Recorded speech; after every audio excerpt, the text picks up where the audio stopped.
Hey there. If you're a frequent listener to our show, you already know that our show is brought to you by our friends over at Artillery Sports. But what you may not know is that Artillery Sports helps athletes of all types win on and off the course and court. They do this by selling quality, durable, and precision manufactured sports equipment that keeps you in the game, while also using a portion of the profits to provide the funding needed to care for our nation's veterans. With Artillery Sports, it's more than just a game. So head over to artillerysports.com today to buy the quality equipment you need to keep you in the game and to help our nation's veterans at the same time. That's artillerysports.com. Make sure you head on over there today. Oh, and use the code DOCFIRST to get 10% off your first order. Welcome, everybody, to Documentary First, an inside look at documentary filmmaking. I'm your host, Christian Taylor, and a documentary filmmaker myself. I haven't said this before, but I have been saying it the last two episodes. I'm not sure where you are right now or what day it is or what time zone you're listening in, but as we record today, it is Friday, February 7, 2025. Now, I've been doing this because it is notable. It's notable because it's 18 days after the inauguration of the 47th President of the United States. And I'm drawing attention to this because it has become a very intense, charged time right now here in the United States and on our world. And quite frankly, this is relevant because current events are touching just about every aspect of, well, I mean, not only the United States and industries, but our industry. And I think it's important for us to look at, how that's affecting things. It's not just what's happening politically, but recently we have come out of some tremendous fires in the LA area. And we now have someone here today. I'm joined by a gentleman who's become a cherished friend and a coworker whose industry experience and expertise I really respect and trust. I've invited him here today to share what he's up to, as well as his unique perspective on what's happening in our industry. Right now, he's living in LA. He has lived through the past month of what's happening out there. And we have some shared history living in the Washington, D.C. area. So I really feel like Mr. Teddy Cannon, welcome. He has a lot to say about a lot of things. So Teddy, I know I threw this all at you at the last minute, but I really would like you to talk about so many things today, who you are, what you bring to the table, what's happening out in LA, and how those things and how current politics are affecting our industry, as well as, what you're working on. So welcome. Tell us a little bit about yourself. Okay. So, let's see. I could go all the way back. I mean, I tell you what. Why don't I give your resume or your little bio? Let me see. Yeah, I'll remind you of who the world says you are. Okay. All right. With an impressive 25-year journey in the media production realm, Teddy Cannon stands as a seasoned professional with an impressive track record, having overseen network record breakers for major players like NBC, Fox, MTV, TruTV, Discovery, HBO, Showtime, Hulu, and Netflix. Teddy's expertise is well known. His remarkable career includes the supervision of over 1,000 plus hours of documentary and docu-style programming. Teddy's unwavering drive propels him to be at the forefront of the ever-evolving, and that is for sure, art of media entertainment, where he consistently aligns his passion with the dynamic trends of the industry, crafting cutting-edge content that seamlessly fits these evolving needs. Today, he is presently working with his partners for a new venture called 3P Sync, a groundbreaking AI management software that is tailored to the industry, the entertainment industry. I have to say, he reached out to me quite a while back because he wanted me to try it out and see what it was all about. And I, quite frankly, was blown away with this tool that they have been creating. So since then, we've been talking about that tool. I've been getting to know him over this time. I did fly out to LA and we spent long hours talking, getting to know each other. And I'm impressed with this product. So I really want Teddy to come on and not only talk about this new product, because I think it will be groundbreaking and helpful for documentary filmmakers, but also just share his entertainment industry knowledge with us. So there you go, Teddy. That is what the world says about you. And that's a lot. That's a whole lifetime in this industry.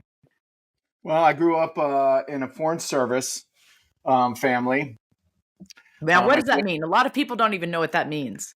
Foreign services. So my dad was part of the State Department through the late 60s into the 70s and 80s. And while not working within the Beltway, the inner circle, we would go to other countries and basically be a diplomat there and work with those countries, with America's interests, basically. So you would sometimes live in Washington, D.C., and Yeah, then other times you would live in other countries. correct. So, I was born in Bangkok, Thailand, okay. and then moved to Korea, Seoul, Korea. Wow. And then we came back to the United States, and then we moved to Europe and lived around Europe, London, and the surrounding area, mostly based in London, for many years, and then came back after that. And then I've been, I was here for a while until my dad became the U.S. consulate of Vancouver, Canada. Wow, And Canada too. Yep, I went up there and I lived there for a while, and then, at that point I was in my teen years, and sort of began to just kind of live on my own and go my own path. But all of that really kind of, I don't know if you call it plant a seed or crack my mind or whatever into, I just think it's a absolutely invaluable way to experience my early years, where you're not cocooned in just the American world. I think it's great to be a minority. I think Yeah. it's when you go to a place and you're a minority, that experience is invaluable when you come back to a place like here and you're not the minority. It's still, there's no doubt that you know that there's a world outside that is grander than the demographic that you're in, and that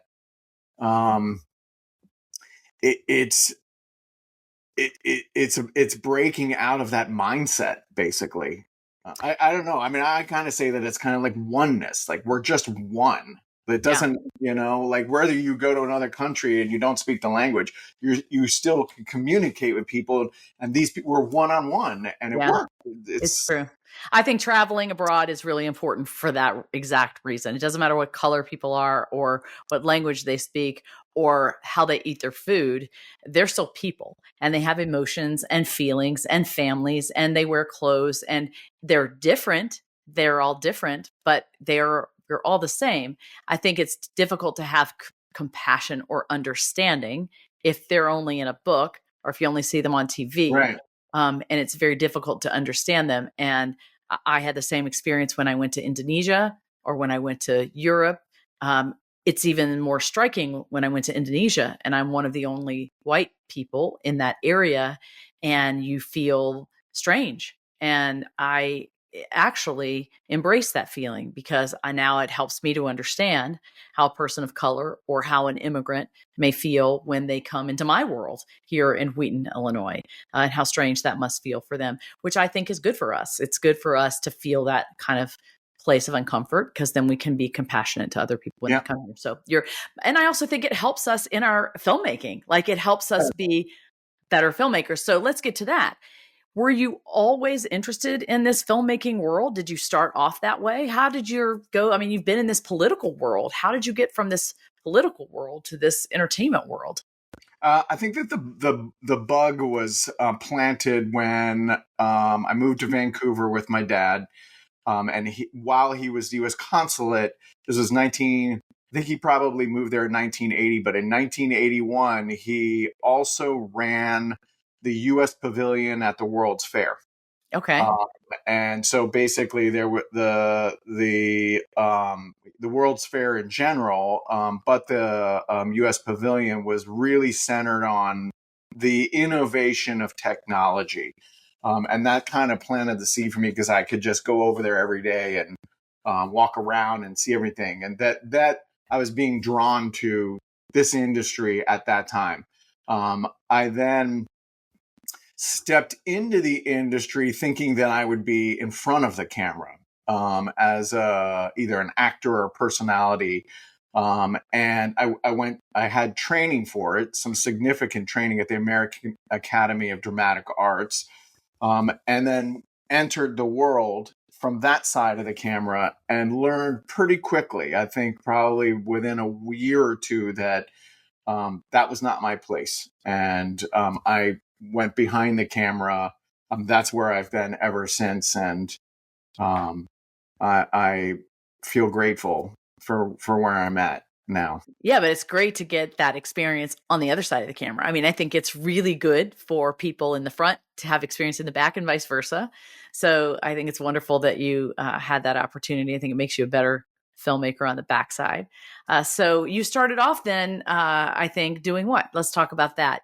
You started off, I guess, at the very bottom, huh? I did. I started off at GRB Entertainment as a runner.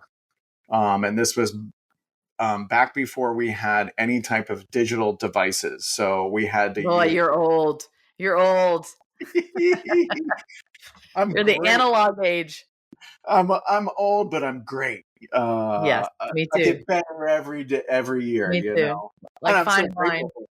We got to experience a period of time that, I We mean, did. it'll never come back.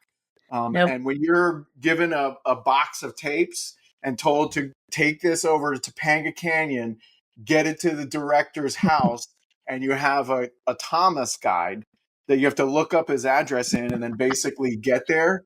I mean, you know, like that was a journey and an adventure just to get there Yep. on time and everything. And so I at first started as a runner, and then I wanted to move upward. So basically, whenever I was not doing a run, I would go into the offices of the shows being produced and ask if I could help. And that was the beginning of, you know, of course they needed help. And then when they would produce another show, then I was brought in as a PA and then probably an associate producer, and then kept on moving up like that. Okay, so what was your goal? Like when you started out, did you know what you wanted to do? Or did you just think, I want to be in this industry? I love this industry. Tell me how you evolved. Yeah, I basically, I just, when I had decided not to be in front of the camera and to be behind the camera, I was so eager to I need to get in here and learn. And so I just happened to be in GRB Entertainment, which was producing a lot of docu-style programming. Such as? World of Wonder, C-Tech. They were like for the Learning Channel, what used to be the Learning Channel. Okay. And so they were a lot of like, What Went Wrong was another one. I think this is where my career started to go in a specific direction. But after kind of working as a PA and an AP, or like a sub AP for science related, they created a show called What Went Wrong. And then they would, I think, spend a series on a particular type of what went wrong. And mine was plane crashes. Interesting. That's relevant for today. I didn't want to get on a plane after that. I bet you didn't. But from that, so that was more of a sensational type programming. And this was around 1995, 96, 97, where sensational programming was a big deal. They call it clip TV. And I was able to bounce over to a show called Real TV, which was an infamous Paramount produced program, daily on the most sensational, I think it was one of the first type of like sensational program of like caught on camera type of stuff. And I became really good. This was pre-YouTube, really good at finding content that they could air. And I did that for probably a season. And then I moved over to Nash Entertainment on their show, World's Most Amazing Videos for NBC. And that's kind of like, I stayed at Nash Entertainment for 10 years and did a lot of their clip TV programming. Again, Bruce Nash, who was the owner of Nash Entertainment, was back then called the king of clip TV, which he was. He was producing like crazy for Fox and NBC that were producing this. We're putting it out there, and they were putting a lot of it out there. And so I did a lot of that, and I worked that. And then from there, I sort of started moving more into docu-style programming, true crime, and then documentary, a lot of documentary and docu-series programs, to where I'm right now. Yeah. And so your work then, you originally would just source material. So you're looking on the internet, scanning the internet, trying to find videos that you can use to put in these programs. And in doing that, there are certain rules and regulations that you have to abide by when you're grabbing these things off the internet or talking to people in order to use them on air. And I'm assuming that you were in charge of those things too. Why don't you take us through that process? What does that mean exactly? And what kind of producer did you become in the end? So when I first started, there was very little internet in that. What we had was this giant book called the Red Book. Yes. Hang on, my bat phone is ringing. Oh, yeah. Taylor Productions. There's no one here. I don't know. No one's ever here. It rings and no one's there. I like it. I want to try that. Yeah, please call me, Taylor Productions. Maybe someone will one day be on the other line. They will. Where was I? What was I talking about? You were telling me that originally there was no internet. And so we had a book that was called the Source Book, and it basically was put out, I think, every year or every couple of years, and it had every single television company, every single production company. It was huge. And our job, and that us being the bullpen room of archival producers. Look, there's my phone. Would break it up, and you would get a beat. And basically, you would have to call on the phone these news stations, production companies, and ask them, you tell them that you're producing this program, it's this genre and this type of thing. Do they have anything? And then they would tell you either no or yes, they did. And it would come to you on 1/2 inch on VHS or on 3/4 inch. You had on your desk a TV with a tape deck in it. And you would scroll through the tapes that would come in box of tapes looking for stuff that would fit the programming that you were doing. And then you had to pitch it to the producers and see if they liked any of it. Once they did, then you have to go through the process of, so at this point, what I was doing was really, there wasn't an archival producer, it was segment producing. So, and they would want to flesh it out a little bit. So find out what happened.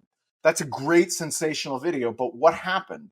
Find the story. And this again, and we're talking about a time when there wasn't really a lot of information on the internet, or not easily found. And you would have to dig to find out, who were the people in it, what was the story, what happened. I mean, I don't know how we ever got anything done back in those days. I mean, I tell you, it was just sounds unbelievably arduous and long and expensive. It just makes today look like nothing. It's incredible where we live today. Where we live today is incredible. It is. It is. The information you can get, the amount of things that you can get, how easy you can just download them or find the people that you need to ask permission for. So ultimately, you became an archival producer, right? And focused on rights and clearances, which is a very big segment of our documentary filmmaking world that a lot of people never think about until they get distribution and they have to present a rights Bible. And then they think, oh my goodness, I'm in trouble now. Yeah. Because I didn't think about this from the very beginning. I'm thinking about it from the backside, and it becomes a problem.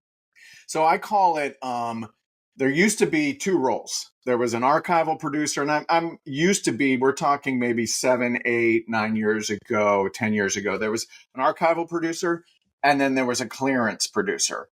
That as really kind of meshed together as one role, which, like some people in the community are like, hey, that's not fair. But actually, I think it's totally fair, because the role of the archival producer was to go out and find. The producer would say, and I always relate it to creating a palette, like a painter's palette for the editor and the creative producer. And that's what the archival producer do, is they go out and grab the colors. Right. They have to communicate like, oh, I'd like a little color of this and I'd like a little color of that. And you go, okay, let me see if I can find that. You go out. That's your strength, is where you can find actually the color that they're looking for, or maybe something that's even better. Right. And that's great. So you have to be really strong on that side of it. But it makes sense that you also need to be a clearance producer too, because once you bring something in and put it on the editor's palette and they put it in the cut, you should know all of its DNA clearance wise. Like, where did it come from? Is it clearable? Let's look at the video itself. Is there red flags on it? There's all these things that you want to actually be able to have a knowledge of before you put it on. And let me tell you why. Right. Let me tell you why. Because let's say you, let's say let's pretend you're the archival producer and you give me, the director, this amazing clip, and I absolutely love it. And oh my gosh, Teddy, that's amazing. So let me give it to Bill Ebel, my editor, and we're going to put it in our cut. And now we've cut with this and I've watched this and we're in love with this. It just makes our story absolutely perfect. So we're going to use this and we're, exporting this. And now we've got distribution. And we have to present our rights Bible, and holy cow, we're running this through clearance and we find 3 different reasons why we're not allowed to use this. And all of a sudden we're up the creek without a paddle. Let's say that piece of footage, actually, now you love it, it actually influenced the whole angle of your story arc. And removing it is completely, there is no substitution. And what are you going to do with your story? You're already way downstream with the project. And that actually happened in The Girl Who Wore Freedom. For those people who saw it, there is a pivotal piece of archival. It's with Michel de Vallivier. It's when he was shot in the back. You remember this piece? Yep. He was shot in the back 5 times. It was pivotal. It is like the quintessential story where it showed that, my theory that these French people who endured terrible things not only forgave the American soldiers, but they turned around to honor them in this incredible way for all these years. He was the poster child for that story. And I found it, put it in here, and then could never let it go. And then this piece of footage is incredibly expensive that I have to license and can't get it in perpetuity. And so that is a decision that locked me in to a very expensive licensing deal that I now have to keep up for the rest of this film's life. That's exactly it. And the worst case scenario is you can't use it. That they're not going to license it to you. And that's why you want your person who has their first fingers on the footage to actually know that it's safe to put it in the time. It saves time. It saves heartache. It saves so many things. And so, yes, I think it maybe put people out of jobs, but in the end, I think in the industry, it makes the most sense. Now, you have done both of those jobs. And in doing both of those jobs, you've encountered a lot of pain, because in this industry, what we've discovered is this is not an easy task. This archival producing clearance rights stuff. It's probably one of the most difficult jobs out there to do. And creating a rights Bible for a big documentary film is very challenging. And the legal aspect of a film that hardly anybody talks about, it's not easy. It's not easy. I like to say that you have to be really thick-skinned to do this job, because you, the archival, I call it an ARC producer, by the way, ARC, archival rights and clearances, because that's now meshed together. You are in the position a lot of times to give bad news. And you can't, and sometimes, especially in this industry, you are dealing with people that are disrespectful or emotional or, just not aware of how they're coming off, let's put it that way, and think that you're to blame when all you are doing as the art producer is just transferring information. Right. And that information for a period of, for a percentage of the stuff sometimes is not great. You can't use it. Well, and in life, a lot of times the messenger does get shot. Yeah, it's true. Even though they are only carrying the I message. got scars all over me. Yeah, I'm sure you do. For me. I'm sure you do. But because of all those scars, it has informed some new things and that you've wanted to do. And it's really, I think, going to help our industry. And that is what we're going to talk about. And actually, we're going to need to dedicate a few episodes to that.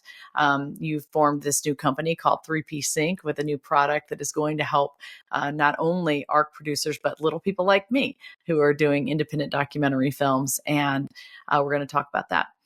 But before we get into that, I would like to backpedal a little bit, if you don't mind. And I want to talk about exactly what has been happening over the last 4 weeks. So around January 7th, out in LA, there started a terrible event called the Palisades Fire, which was just horrific. And it started a chain of events that really, I mean, it's still kind of going on. I think a few fires have been popping up recently again, right? So, but the big devastating impacts, only subsided just a few weeks ago. And I would love for you to talk to us, educate our audience about who don't live in LA, what has been happening, what happened, what it looks like out there, what it felt like for you. I know that it was happening all around you. And so talk to me about that. So we've gotten several days of rain over the last week. And so the fires are pretty much tamped out. But the whole area, because it was multiple fires and very, very destructive fires, was on a seriously heightened sense of fear. And my home is near Encino, and the fire started to come down the hill in Encino. That's the Palisades Fire, started to come down over the hill and Encino, and we were put on warning, and we had to pack bags and be prepared to leave. Fortunately, the winds shifted. I guess fortunately for us, but the winds shifted and it moved in another direction.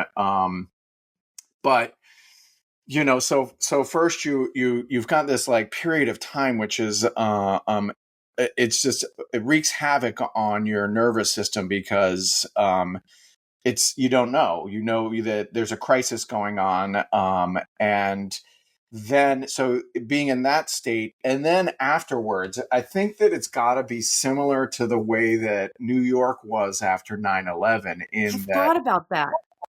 Yeah, it's I think most of us here in LA knew at least one family that lost their home, and we knew multiple people that lost their family, and so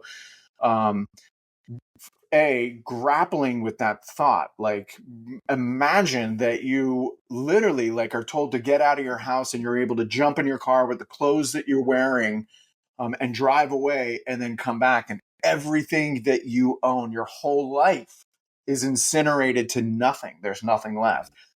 Is really, really hard to try to conceptualize and grapple with.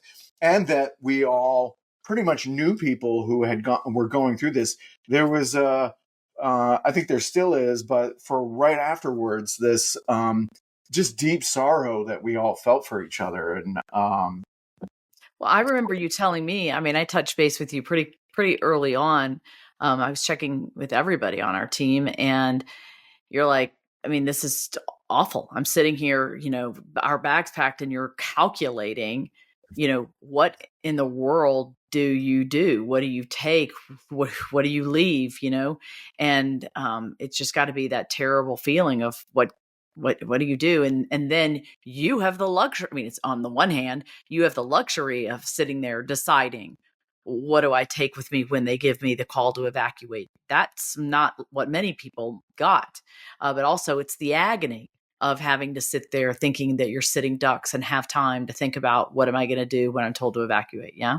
It's a mind F is Yes. what it is, to actually go around your house and try to decide what is coming with you and what's not. I don't know, like I just really didn't know what to do, like walking around from room to room and kind of going like, what am I taking? What am I taking? What do I What's leave? important to me? It's really a unique and unusual and painful place to be. Yeah. Well, So so what is it like now, when you drive around? What does it look like in that area? those areas are decimated. I mean, it's it's like a war. It's Hmm. like Gaza, like it's like there's nothing left, in Altadena, and over in the Palisades in Malibu. It's just I you can't can't even imagine Malibu being that way or Palisades being that way. all It's hard. gone. It's just all gone. It's all So incinerated. how has that affected our industry? As I was imagining this, so many people, especially the people that work, the people that keep the industry going, not necessarily the movie stars I'm talking about. I'm talking about the people that work in craft service. I'm talking about the people that work in transpo. I'm talking about the people that work in pay, the paymasters, or the people that work in the office at Paramount. I'm talking about people that go to work every day. How's the industry responding? I mean, are people back to work? What's it Well, like? I think that it was so we were all ready, and we have been. I would say a year, probably a year plus, and some people might say no, it's longer than a year. In this massive transition that's happening with the industry right now, the way that we're experiencing it, the workers, is that there's not a lot of work, and it's a sort of a pause. And I think some of it is due to the pandemic, and it's probably very much due to the pandemic. And that is because we had a huge shift. Us being like consumers had a huge shift in what we were tuning into and where we were consuming our content. And during the pandemic, that shifted. And coming out of the pandemic, a lot of places decided, because of this shift, we got to stop. We have to stop in investing in this because we don't know what's going to happen. And so that meant that, there wasn't work. People weren't working. And that whole ripple effect, for the community that is actually producing is not producing. And so they don't spend money to get their hair cut. They don't spend money to all the things they need to do, then ripples down to the whole LA community. And that their lack of abundance for them happens. And I think we're coming out of it now. I think that we are evolving out of it into what's going to be. I do, from what I'm reading, and specifically, well, they're still not investing in big budget, dramatic, scripted projects. But the consumer has really found a love for documentary and docuseries in particular. And so there is a lot of investment happening in this space that we work in. And I think that we will see over the next 6 to 9 months that production will pick up in it. To get back to the fires, Palisades a lot of people who work in the higher positions in television and film. Okay. They literally had to stop. They're stopped. And then Altadena had a lot of people who work, not just the labor part of producing, but all the support. Like you're saying, craft services, and so that it kind of got a double whammy there, and I think has prolonged the time that we'll have a bounce back from no work. Well, So and that's what worries me. I mean, we had the pandemic and we had this seismic shift. Then we had the worker strikes, the actors and the writers. yeah, Then, now we had these fires. I mean, we're just getting back going again, and we have these fires. And truthfully, you have all of these shakeups monetarily with the cable kind of going out of business now, and companies buying each other, and nobody really knows who's going to own which streaming services is going to ever compete with Netflix, and what movies are going to be made or bought. Where's the independent producer ever going to be able to sell their wares? There's all of these questions out there in the marketplace, and then you have where are people going to go and live and work, because not a lot of stuff is being made in LA anymore because there's tax credits everywhere, studios being built everywhere. I don't know. Our industry is changing so much. And then we get to what's happening politically. And what concerns me as I look at what's happening politically, the reason I feel like it may impact, and I don't know what you think, but it may impact our industry, is our industry ultimately is run on financing. And financing comes from, the people that own corporations, the people that do make a lot of money. And so the financial industry is about to change. There's a lot of things happening in our government right now that's going to upend so many things in not only the US, but in the world. Yeah. And so I am concerned about how things are going to kind of trickle down. Do you see any warning signs or concerns? So I don't see any warning sign or concern. There's a lot of conflict about this new administration and just right now and what they are doing since Inauguration Day. One thing is for sure is that they are going to, they are absolutely adverse to regulation. And so I think that is definitely going to take place, if not already, in the entertainment space, film and television space. So what does that look like? What does no regulation in the entertainment space look like? I think that we're going to see conglomerates, companies. We already have. So Getty has bought Pond 5, which bought Shutterstock. And Pond 5 and Shutterstock and Getty, but especially Pond 5 and Shutterstock, they're the biggest stock houses, period.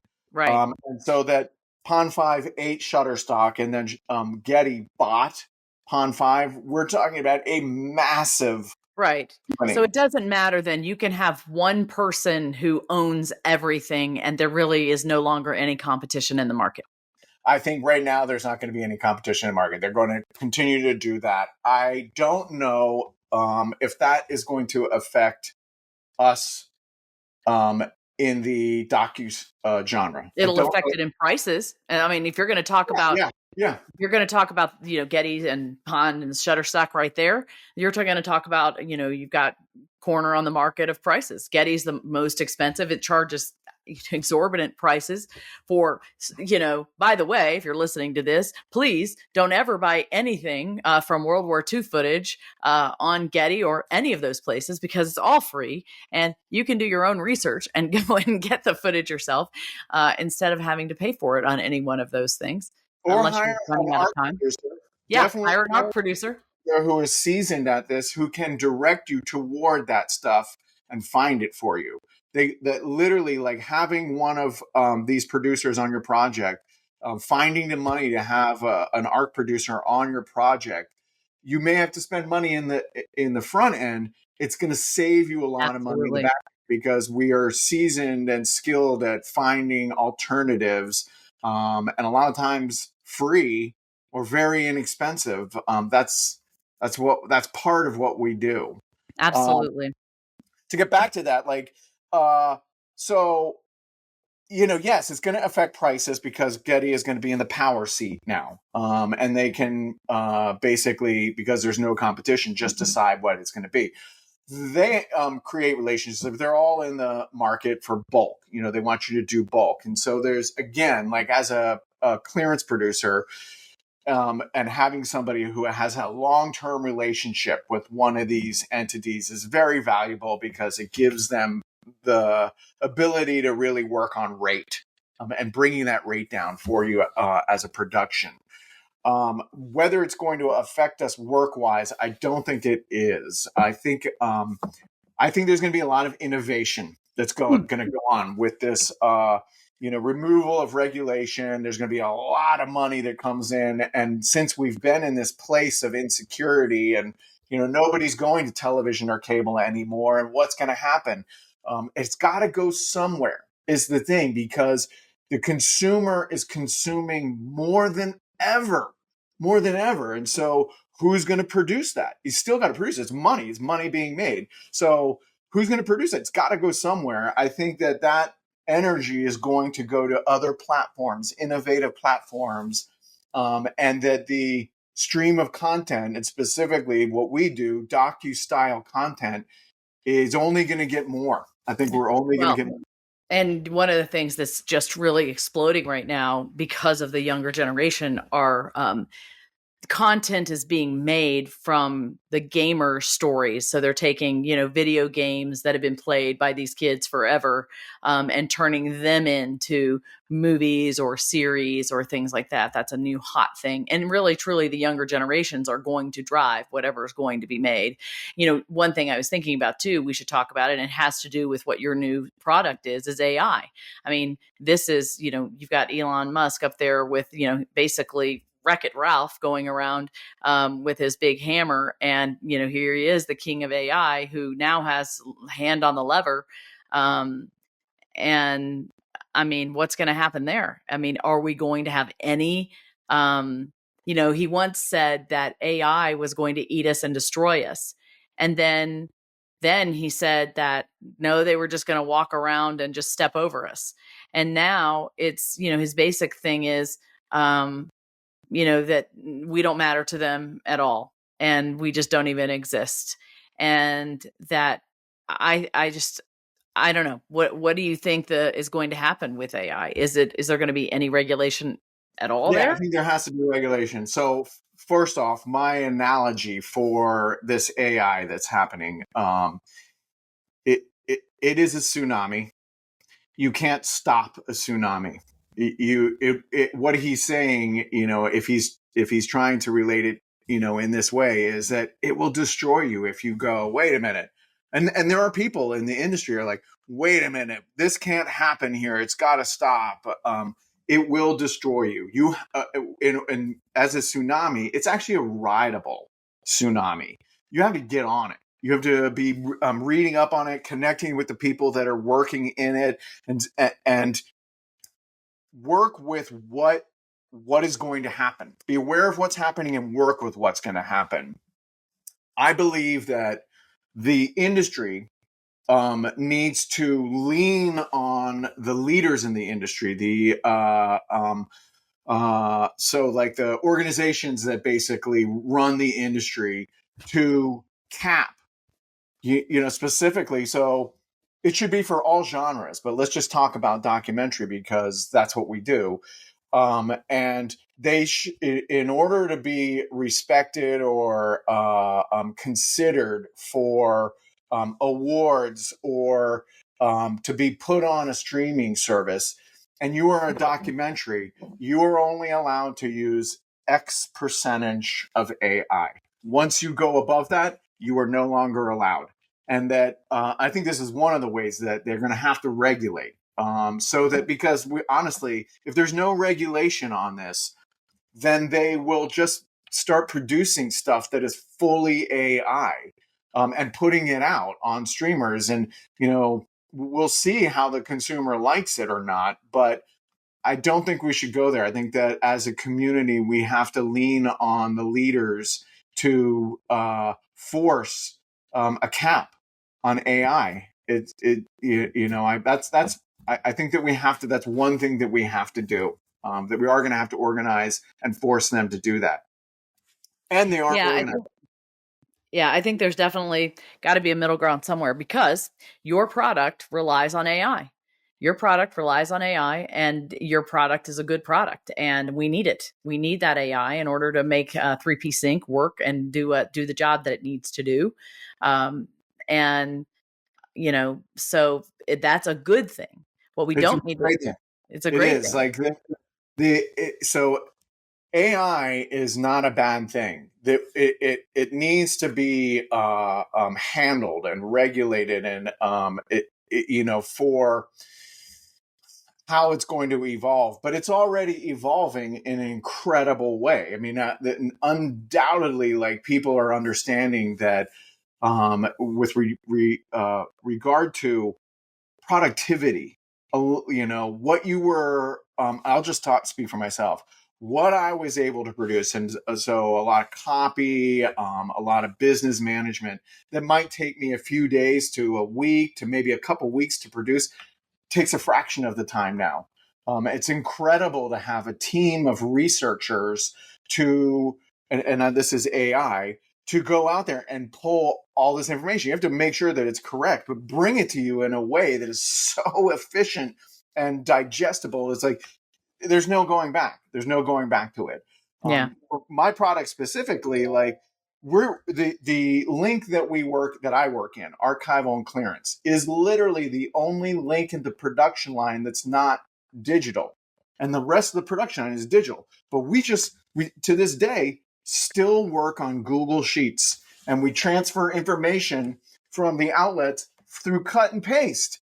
And this takes, if you're doing a documentary, you may have a couple hundred, a few hundred to 1,000 third-party assets in your production. Yeah. Let me explain, everybody. So what he's saying is, basically, you get to the end of your film, you got your film on your timeline, you've got all of these different archival things in there. You got to list them. You got to list every single piece of thing you've borrowed that's in there. Every asset, it has to have, where you got it, what rights are cleared, and no archival clearance producer has a standard method that they're using. And so they have to invent their own method. And usually it's all done in Google Sheets, or it's done in, I don't know, with Excel. Yeah, Excel. So Teddy and his team have come up with this new product, and we're just going to introduce it today. We're going to have to do another episode that really does a deep dive. But let's talk about 3P Sync real quick, and we'll wrap this up today. So 3P Sync is my company that I created with a couple of tech people to solve this issue, which was that I was working in the archival and clearance link in the production. I still am, and it's a total shit show. Yeah, it's like you're either brought onto a project too late because they used the money in that line for something else, and you come onto a project and they have not handled their third-party assets, and that you have to basically organize them, and it's a total mess.